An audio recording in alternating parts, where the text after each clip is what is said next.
The Path of Purification, Visuddhimagga, of Bhadantācariya Buddhaghosa, published by Buddhist Publication Society, Kandy, Sri Lanka. Part 1. Virtue, Sila. Namo tassa bhagavato arahato samma sambuddhassa. Namo tassa bhagavato arahato samma sambuddhassa.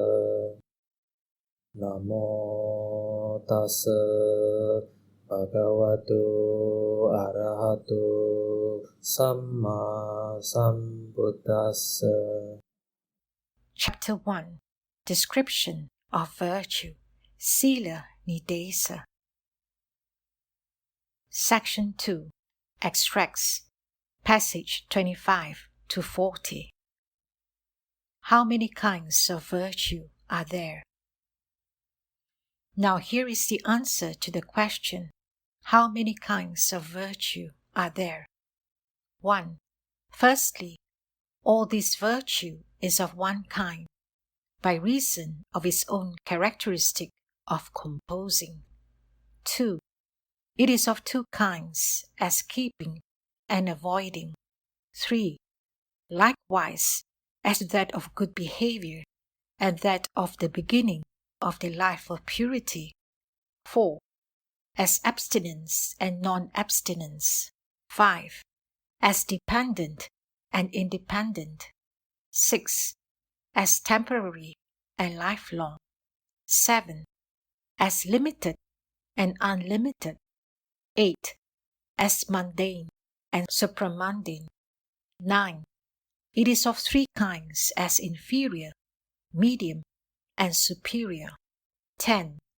Likewise as giving precedence to self, giving precedence to the world, and giving precedence to the Dhamma. 11. As adhered to, not adhered to, and tranquilized. 12. As purified, unpurified, and dubious. 13. As that of the trainer, that of the non-trainer, and that of the neither trainer nor non-trainer. 14. It is of four kinds, as partaking of diminution, of stagnation, of distinction, of penetration. 15. Likewise as that of bhikkhus, of bhikkhunis, of the not fully admitted, of the laity. 16. As natural, customary, necessary, due to previous causes. 17. As virtue of patimokkha restraint, of sense faculties, of purification of livelihood, and that concerning requisites. 18. It is of five kinds, as virtue consisting in limited purification, etc., for this is said in the Patisambhida. 5 kinds of virtue. Virtue consisting in limited purification. Virtue consisting in unlimited purification. Virtue consisting in fulfilled purification. Virtue consisting in unadhered to purification. Virtue consisting in tranquilized purification. 19. Likewise as abandoning, refraining, volition, restraint, and non-transgression.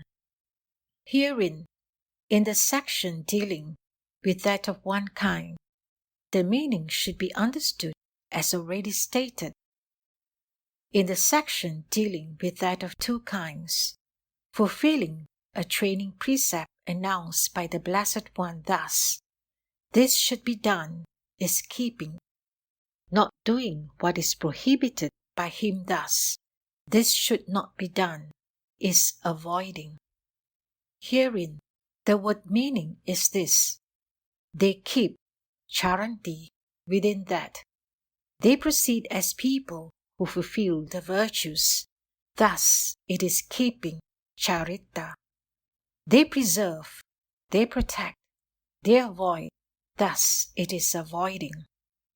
Herein, keeping is accomplished by faith and energy, avoiding by faith and mindfulness.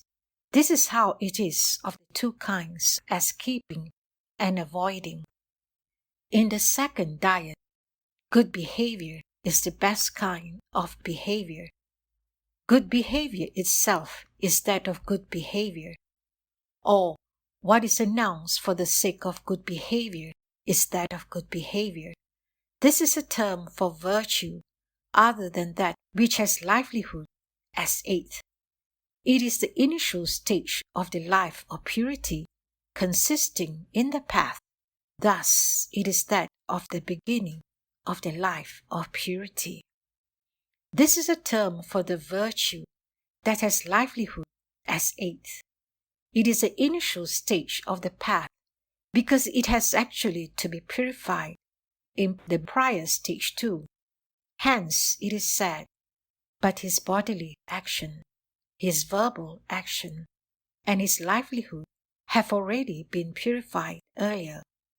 Or the training precepts called lesser and minor are that of good behavior, the rest are that of the beginning of the life of purity. Or what is included in the double code, the bhikkhus and bhikkhunis, patimokkha, is that of the beginning of the life of purity. And that included in the duties set out in the kandakas of Vinaya is that of good behavior. Through its perfection, that of the beginning of the life of purity comes to be perfected. Hence it is said also that this bhikkhu shall fulfill the state consisting in the beginning of the life of purity without having fulfilled the state consisting in good behavior. That is not possible. So it is of two kinds, as that of good behavior and that of the beginning of the life of purity. In the third dyad, virtue as abstinence is simply abstention from killing living things, etc. The other kinds consisting in volition, etc., are virtue as non-abstinence. So it is of two kinds, as abstinence and non-abstinence. In the fourth dyad, there are two kinds of dependence: dependence through craving and dependence through false views. Herein, that produced by one who wishes for a fortunate kind of becoming. Thus, through this virtuous conduct, right, I shall become a great deity or some minor deity, is dependent through craving. That produced through such false view about purification, as purification is through virtuous conduct, is dependent through false view. But the supramundane and the mundane, that is the prerequisite for the aforesaid supramundane, are independent. So it is of two kinds, as dependent and independent. In the fifth dyad, temporary virtue is that undertaken after deciding on a time limit. Lifelong virtue is that practiced in the same way, but undertaking it for as long as life lasts. So it is of two kinds, as temporary and lifelong. In the sixth dyad, the limited is that seen to be limited by gain, fame, relatives, limbs, or life. The opposite is unlimited. And this is said in the Patisambhida. What is the virtue that has a limit? There is virtue that has gain as its limit. There is virtue that has fame as its limit. There is virtue that has relatives as its limit. There is virtue that has limbs as its limit. There is virtue that has life as its limit. What is virtue that has gain as its limit? Here someone with gain as cause, with gain as condition, with gain as reason, transgresses a training precept as undertaken. That virtue has gain as its limit, and the rest should be elaborated in the same way. Also, in the answer dealing with the unlimited, it is said, what is virtue that does not have gain as its limit? Here someone does not, with gain as cause, with gain as condition, with gain as reason, even arouse the thought of transgressing a training precept as undertaken. How then shall he actually transgress it? That virtue does not have gain as its limit, and the rest should be elaborated in the same way. So it is of two kinds, as limited and unlimited. In the seventh dyad, all virtue subject to cankers is mundane. That not subject to cankers is supramundane. Herein, the mundane brings about improvement in future becoming, and it is a prerequisite for the escape from becoming. According as it is said, discipline is for the purpose of restraint. Restraint is for the purpose of non-remorse. Non-remorse is for the purpose of gladdening. Gladdening is for the purpose of happiness. Happiness is for the purpose of tranquility. Tranquility is for the purpose of bliss. Bliss is for the purpose of concentration. Concentration is for the purpose of correct knowledge and vision. Correct knowledge and vision is for the purpose of dispassion. Dispassion is for the purpose of fading away of greed. Fading away is for the purpose of deliverance. Deliverance is for the purpose of knowledge and vision of deliverance. Knowledge and vision of deliverance is for the purpose of complete extinction of craving, etc., through not clinging. Talk has that purpose. Counsel has that purpose. Support has that purpose. Giving ear has that purpose. That is to say, the liberation of the mind through not clinging. The supramundane brings about the escape from becoming and is the plane of reviewing knowledge, so it is of two kinds, as mundane and supramundane. In the first of the triads, the inferior is produced by inferior zeal, purity of consciousness, energy, or inquiry. The medium is produced by medium zeal, etc. The superior by superior zeal, and so on. That undertaken out of desire for fame is inferior. That undertaken out of desire for the fruits of merit is medium. That undertaken for the sake of the noble state, thus this has to be done, is superior. Or again, that defiled by self-praise and disparagement of others, etc. Thus, I am possessed of virtue, but these other bhikkhus are ill-conducted and evil-natured, is inferior. Undefiled, mundane virtue is medium. Supramundane is superior. Or again, that motivated by craving, the purpose of which is to enjoy continued existence, is inferior. That practice for the purpose of one's own deliverance is medium. The virtue of the perfections practice for the deliverance of all beings is superior. So it is of three kinds, as inferior, medium, and superior. In the second triad, that practice out of self-regard by one who regards self and desires to abandon what is unbecoming to self is virtue giving precedence to self. That practice out of regard for the world and out of desire to ward off the censure of the world is virtue giving precedence to the world. That practice out of regard for the Dhamma and out of desire to honor the majesty of the Dhamma is virtue giving precedence to the Dhamma. So it is of three kinds, as giving precedence to self, and so on. In the third triad, the virtue that in the dyads was called dependent is adhered to, because it is adhered to through craving and false view. That practice by the magnanimous ordinary men as the prerequisite of the path, and that associated with the path in trainers are not adhered to. That associated with trainers and non-trainers' fruition is tranquilized. So it is of three kinds, as adhered to, and so on. In the fourth triad, that fulfilled by one who has committed no offense or has made amends after committing one is pure.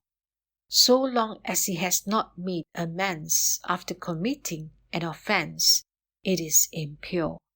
Virtue in one who is dubious about whether a thing constitutes an offense or about what great offense has been committed or about whether he has committed an offense is dubious. Herein, the meditator should purify impure virtue. If dubious, he should avoid cases about which he is doubtful and should get his doubts cleared up. In this way, his mind will be kept at rest. So it is of three kinds, as pure, and so on. In the fifth triad, the virtue associated with the four paths and with the first three fruitions is that of the trainer. That associated with the fruition of arahantship is that of the non-trainer. The remaining kinds are that of the neither trainer nor non-trainer. So it is of three kinds, as that of the trainer, and so on. But in the world, the nature of such and such beings is called their habit, Sila, of which they say, this one is of happy habit, Sukha Sila. This one is of unhappy habit. This one is of quarrelsome habit. This one is of dandified habit. Because of that, it is said in the Patisambhida, figuratively, three kinds of virtue, habit, profitable virtue, unprofitable virtue, indeterminate virtue. So it is also called of three kinds as profitable, and so on. Of these, the unprofitable is not included here, since it has nothing whatever to do with the headings beginning with the characteristic which define virtue in a sense intended in this chapter. So the threefoldness should be understood only in the way already stated. In the first of the tetrads, the unvirtuous he cultivates, he visits not the virtuous, and in his ignorance he sees no fault in a transgression here, with wrong thoughts often in his mind. His faculties he will not guard. Virtue in such a constitution comes to partake of diminution, but he whose mind is satisfied with virtue that has been achieved, who never thinks to stir himself and take a meditation subject up, contented with mere virtuousness, nor striving for a higher state, his virtue bears the appellation of that partaking of stagnation. But who possessed of virtue strives with concentration for his aim, that bhikkhu's virtue in its function is called partaking of distinction. Who finds mere virtue not enough, but has dispassion for his goal, his virtue through such aspiration comes to partake of penetration. So it is of 4 kinds, as partaking of diminution, and so on. In the second tetrad, there are training precepts announced for bhikkhus to keep, irrespective of what is announced for bhikkhunis. This is the virtue of bhikkhus. There are training precepts announced for bhikkhunis to keep, irrespective of what is announced for bhikkhus. This is the virtue of bhikkhunis. The 10 precepts of virtue for male and female novices are the virtue of the not fully admitted. The 5 training precepts, 10 when possible, as a permanent undertaking, and 8 as the factors of the Upasattva day for male and female lay followers, are the virtue of the laity. So it is of 4 kinds, as the virtue of bhikkhus, and so on.